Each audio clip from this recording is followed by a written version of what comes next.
Welcome to భక్తి ధర్మ మార్గం. శ్రావణ మాసం చాలా ప్రత్యేకమైన మాసం. శ్రావణ మాసంలో చివరి శుక్రవారం చాలా ప్రాధాన్యత ఉంటుంది. ఆగస్టు 30వ తేదీ చివరి శుక్రవారం. లక్ష్మీదేవి ఆశీస్సులను పొందాలంటే ఈరోజు ప్రతి ఒక్కరు ఇంట్లో పూజలు చేసి చివరి శుక్రవారం రోజు చేసే పూజలు చాలా విశిష్టత ఉంటుంది. ఈ శ్రావణ మాసంలో లక్ష్మీదేవి వైకుంఠాన్ని వదిలి భూలోకానికి వస్తుంది. అయితే ఇక శ్రావణ మాసం పూర్తి కాబోతుంది. శ్రావణ మాసం చివరి రోజున భూమిపైనున్న లక్ష్మీదేవిని వైకుంఠంలో ఉన్న మహావిష్ణువు దగ్గరకు వెళ్ళిపోతుంది. లక్ష్మీదేవి వైకుంఠానికి వెళ్ళే ముందు ఈ మాసంలో అంతా ఎవరైనా భక్తి శ్రద్ధలతో అమ్మవారిని పూజలు చేస్తారో, అలాగే వరలక్ష్మి వ్రతాన్ని ఆచరించారో అలాంటి వారందరికీ అష్టైశ్వర్యాలు ప్రసాదించి వైకుంఠానికి చేరుతుంది. మరి ముఖ్యంగా లక్ష్మీదేవికి ఎంతో విశిష్టమైన చివరి శ్రావణ శుక్రవారం రోజు మీ ఇంట్లో పూజ చేసుకొని కొన్ని పరిహారాలు పాటించడం వల్ల లక్ష్మీదేవి అనుగ్రహం మీ ఇంటిపై ఎల్లవేళలా ఉంటుంది. కాబట్టి లక్ష్మీదేవిని సంతోషపరచడానికి ఈ చివరి శ్రావణ శుక్రవారం రోజు ఇంట్లో తప్పకుండా పూజ చేసుకోవాలి. ఈ శ్రావణ శుక్రవారం రోజు స్త్రీలు ఉదయాన్నే నిద్రలేచి ఇల్లంతా శుభ్రం చేసుకొని గడపకు పసుపు రాసి కుంకుమ బొట్లు పెట్టి ఇంట్లో పూజ ప్రారంభించాలి. ఈ చివరి శుక్రవారం రోజు ప్రతి ఒక్కరూ మీ ఇంటి ముందు అష్టదళ పద్మ ముగ్గు వేయాలి. అష్టదళ పద్మ ముగ్గు అంటే లక్ష్మీదేవికి చాలా ఇష్టం. ఈ ముగ్గు ఉన్న ఇంట్లోకి వెంటనే లక్ష్మీదేవి అడుగు మోపుతుంది. కాబట్టి ఈ శుక్రవారం రోజున ప్రతి ఒక్కరూ మీ ఇంటి ముందు అష్టదళ పద్మ ముగ్గు వేసి ముగ్గుపై పసుపు కుంకుమ వేసి, అలాగే ఈ చివరి శుక్రవారం నాడు మీ ఇంటి ప్రధాన తలుపు మీద గంధంతో ఒక స్వస్తిక్ గుర్తును వేయండి. స్వస్తిక్ గుర్తు ఉన్న ఇంట్లో డబ్బుతో నిండిపోతుంది. మరి ముఖ్యంగా ఈ చివరి శుక్రవారం రోజు మీ ఇంటి తలుపు మీద స్వస్తిక్ గుర్తు వేస్తే 7 తరాలు తిన్నా తరగని ఐశ్వర్యం మీ ఇంటికి ఖచ్చితంగా లభిస్తుంది. అలాగే ఈ రోజున ఇంట్లో స్నానం చేసేటప్పుడు నీటిలో కొంచెం పసుపు వేసుకొని స్నానం చేయండి. ఇలా స్నానం చేయటం వల్ల లక్ష్మీదేవి అనుగ్రహంతో మీ ఇంటికి సంపదలు వస్తాయి. ముఖ్యంగా ఈ చివరి శ్రావణ శుక్రవారం రోజున ఏది చేసినా చెయ్యకపోయినా సరే మీ ఇంట్లో ఖచ్చితంగా ఉప్పు దీపం వెలిగించాలి. ఉప్పు దీపం అంటే ఐశ్వర్య దీపం అని అర్థం.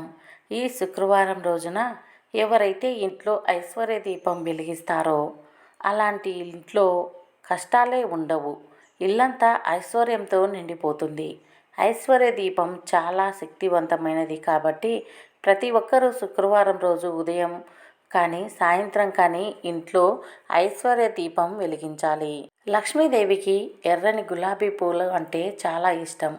కాబట్టి ఈ శుక్రవారం రోజు ఇంట్లో పూజ చేసేటప్పుడు లక్ష్మీదేవి చిత్రపటానికి 5 గులాబీ పూలను పెట్టి ఇంట్లో పూజ చేస్తే చాలా మంచిది.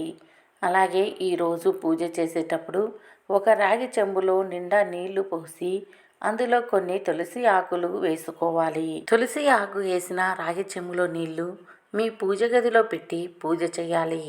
పూజ పూర్తయిన తర్వాత ఈ నీటిని తీర్థంలాగా స్వీకరించాలి.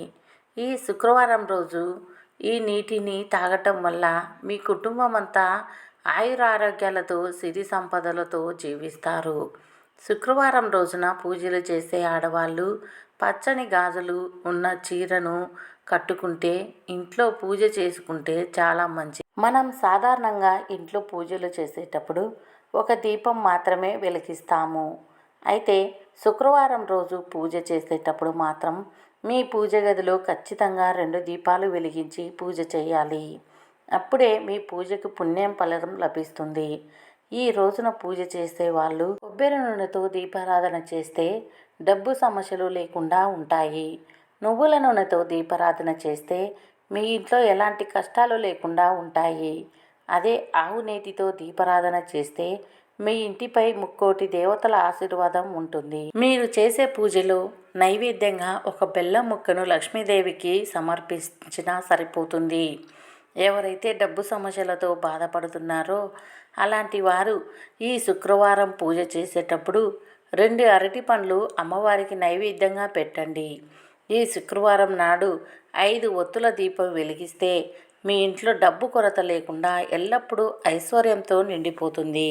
అలాగే ఈ శుక్రవారం రోజున సాయంత్రం 6 గంటల సమయంలో ఒక పచ్చి నిమ్మకాయను తీసుకొని దాన్ని 2 చెక్కలుగా కోసి వాటిపై పసుపు కుంకుమలద్ది మీ గుమ్మానికి 2 వైపులా పెట్టండి. ఇలా చేస్తే మీ ఇంటిపై ఉన్న నరదృష్టి మొత్తం తొలగిపోతుంది. మీ ఇంట్లో లక్ష్మీదేవి కొలువై ఉంటుంది. ముఖ్యంగా ఈ చివరి శ్రావణ శుక్రవారం రోజు మీ ఇంటి గుమ్మం ముందు 2 దీపాలు వెలిగించండి. గుమ్మానికి ఇరువైపులా గుమ్మం ముందు 2 దీపాలు వెలిగించండి. ఇలా వెలిగిస్తే లక్ష్మీదేవి సంతోషిస్తుంది. ఫలితంగా మీ ఇంట్లో డబ్బు కష్టాలు ఉండవు. ఆర్థిక సమస్యలు అనేటివి తొలగిపోతాయి. ఇంట్లో దారిద్ర్యం నశిస్తుంది. అనారోగ్య కష్టాల నుంచి విముక్తి దొరుకుతుంది. ఈ విధంగా చివరి శుక్రవారం రోజు ఇంట్లో పూజ చేసేవాళ్ళు ఓం శ్రీ లక్ష్మీనారాయణాయ నమః అనే మంత్రాన్ని 108 సార్లు చదువుకున్నా సరిపోతుంది. ఆ మంత్రాన్ని చదువుతూ అమ్మవారికి హారతి ఇచ్చి ధూపం వేసి ప్రదక్షిణలు చేసి లక్ష్మీదేవికి నమస్కారం చేయండి. అమ్మవారికి ధూపం వేస్తే చాలా మంచిది. ఈ శ్రావణ చివరి శుక్రవారం రోజు ప్రతి ఒక్కరే తెల్లవారుజామునే నిద్ర లేచి ఇల్లు వాకిలి శుభ్రపరిచి ఇంట్లో లక్ష్మీదేవికి నమస్కారం చేసి ఇల్లంతా ధూపం వేయాలి. అలా ధూపం వేస్తే లక్ష్మీదేవి ఆకర్షిరాలవుతుంది. ఇంట్లో ఉన్న దరిద్ర దేవత బయటికి వెళ్ళిపోతుంది. లక్ష్మీదేవి మన ఇంట్లోకి ప్రవేశిస్తుంది. లక్ష్మీదేవికి పూజలు చేసేవాళ్ళు ఖచ్చితంగా ఈ రోజున సాయంత్రం సమయంలో బ్రహ్మముహూర్తంలో ఖచ్చితంగా అమ్మవారికి ధూపం వేయాలి. అమ్మవారికి హారతి ఇచ్చేటప్పుడు కర్పూరం మీద ఒక యాలక్కాయను పెట్టి అమ్మవారికి హారతి ఇవ్వండి. ఇలా చేస్తే మీరు అనుకున్న కోరికలన్నీ ఖచ్చితంగా నెరవేరుతాయి. నెలలోపే నెరవేరుతాయి. అమ్మవారికి లక్ష్మీదేవికి ప్రత్యేకంగా కర్పూర హారతి సమర్పించేటప్పుడు కర్పూరం వెలిగించే దానిపైన మీరు ఒక యాలక బుడ్డను పెట్టడం వల్ల లక్ష్మీదేవి త్వరగా మీకు ప్రసన్నురాలవుతుంది. ఈ రోజున ఇంట్లో వాళ్ళు పూజ చేసేటప్పుడు మీ పూజ గదిలో 11 రూపాయి బిళ్ళలు పెట్టి పూజ చేయాలి. పూజ పూర్తయిన తర్వాత వీటిని బీరువాలో పెట్టుకోవాలి. తులసి మొక్కలో లక్ష్మీదేవి కొలువై ఉంటుంది కాబట్టి ఈ చివరి శుక్రవారం నాడు తులసి మొక్క దగ్గర దీపం వెలిగించి 3 ప్రదక్షిణలు చేస్తే స్త్రీలకు దీర్ఘ సుమంగళి ప్రాప్తి వరిస్తుంది. అలాగే ఈ శుక్రవారం రోజున ఒక రావి ఆకును ఇంటికి తెచ్చి బీరువాలో పెట్టుకుంటే మీకున్న అప్పులన్నీ త్వరగా తీరిపోతాయి. రేపే శ్రావణ మాసంలో చివరి శుక్రవారం రోజు. ఈరోజు సాయంత్రం సమయంలో నిద్రపోయే ముందు ఒక గాజు గిన్నెలో కొద్దిగా రాళ్ళ ఉప్పు వేసి ఆ రాళ్ళ ఉప్పుపై 4 లవంగాలను వేసి ఆ రోజు ఒక మూలన పెట్టండి. మరుసటి రోజు ఉదయాన్నే శనివారం రోజు ఈ ఉప్పును తీసి ఎవరు తిరగని చోట పడేయండి. ఇలా చేయటం వల్ల మీ ఇంట్లోకి డబ్బు రాక ప్రారంభమవుతుంది. ప్రతి శుక్రవారం స్త్రీలు ఖచ్చితంగా ఎరుపు రంగు గాజులను వేసుకోవాలి. ఇలా చేసుకోవటం వల్ల లక్ష్మీదేవి సంతోషించి మీ ఇంటికి సిరి సంపదలను ప్రసాదిస్తుంది. మా ఛానల్ని మీరు మొదటిసారిగా చూస్తున్నట్లయితే సబ్స్క్రైబ్ చేసి పక్కనే ఉన్న బెల్ బటన్లో ఆల్ ఆప్షన్ ప్రెస్ చేయండి. మీరు ఒక లైక్ చేయండి. మీ లైక్ మాకెంతో సపోర్ట్ ఇస్తుంది.